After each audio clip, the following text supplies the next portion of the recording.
नसीब का अनोखा खेल हिंदी कहानी। दोस्तों, आज का हमारा वीडियो नसीब का अनोखा खेल। यह कहानी बहुत ही दर्दनाक और दुखदायक होने वाली है। हम दुनिया की सारी खुशी लेना चाहते हैं, लेकिन खुशियों का कोई भरोसा नहीं होता है।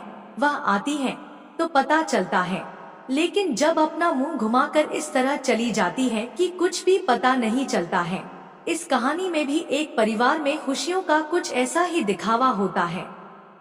आप कहानी को थोड़ा गौर से पढ़ना और हमें कमेंट के जरिए बताना कि कहानी में दुखों की घड़ी किस तरह बिना बताए एक खुशहाल परिवार को तहस महस कर गई। मेरे घर के सामने वाले घर की छत पर रामू भैया अपने दोनों हाथों को ऊपर उठाते, कभी पीठ ऊंची करके सिर नीचे करते थे, कभी छत पर सोकर अपने दोनों पैरों को ऊपर उठाते थे। रोजाना 2 से ढाई घंटे सूर्य नमस्कार, सूक्ष्म व्यायाम करते, योग करते थे। उनके छत पर आने से पहले मैं अपनी छत पर जाकर उनकी प्रतीक्षा करता था और उनके साथ साथ योग करता था। उनके इतने खूबसूरत और फिट होने का यही राज था। उनके जैसा आकर्षक शरीर पाने के लिए उनके साथ मेहनत करने लगा। उनकी पत्नी पल्लवी भी उनकी ही तरह खूबसूरत और फिट थी, और इन दिनों वे पेट से गर्भवती थी। बच्चों के चिल्लाने से उनको बहुत नफरत थी। जब भी बच्चे खेलते हुए चिल्लाने लगते तो पल्लवी भाभी उनको डांटने के साथ बहुत सारे लेक्चर भी सुनाती थी। मैं यह देखकर हंसने लगता था और बोलता, क्या भाभी आप भी बच्चे हैं, खेलेंगे तो शोर भी करेंगे, इनको क्या फर्क पड़ता लेक्चर देने से।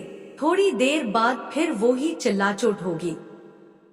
पल्लवी, मुझे नफरत है, इतने शोर से घबराहट होने लगती है।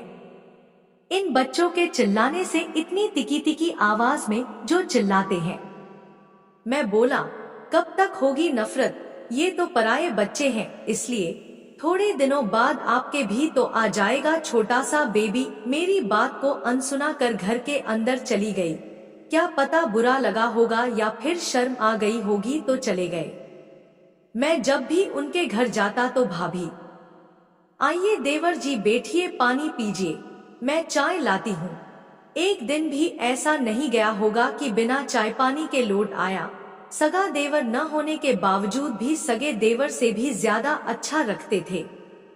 रामू भैया की माँ भी अच्छा व्यवहार करती थी, लेकिन ज्यादा उम्र के कारण वे कुछ भी कामकाज नहीं कर पाती थी।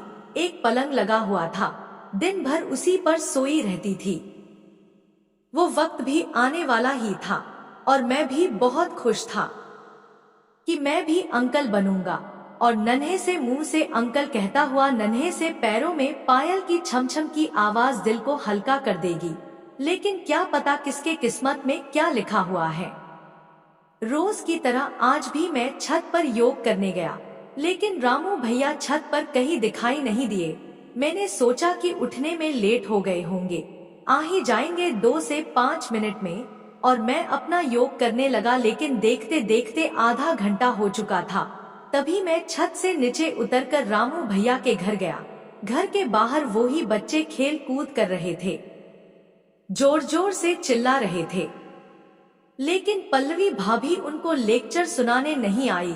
मैं घर के अंदर गया और सोचा कि भाभी पानी लाएगी, चाय बनाएगी, लेकिन अंदर गया तो अंदर का नजारा देखकर चौंक गया।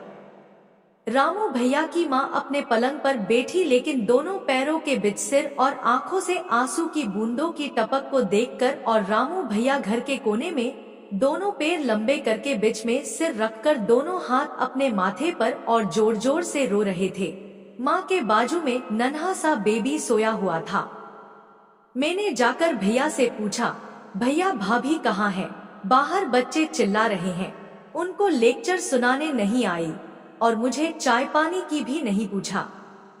इतने में माँ जी बोली, नहीं बेटा, कैसे बताऊं बेटा, तुम्हारी भाभी अब कभी लेक्चर नहीं सुना सकती और ना ही अब तुम्हें चाय पानी की पूछेगी। मैं उस मासूम बच्चे की तरफ देखकर एक गहरे दर्द के साथ अंदर से लहूलुहान हो गया। बच्चे के आने की खुशी तो जाने कहाँ गायब हो गई और भाभी पूरे घर की खुशहाली लेकर न जाने कहाँ चले गए।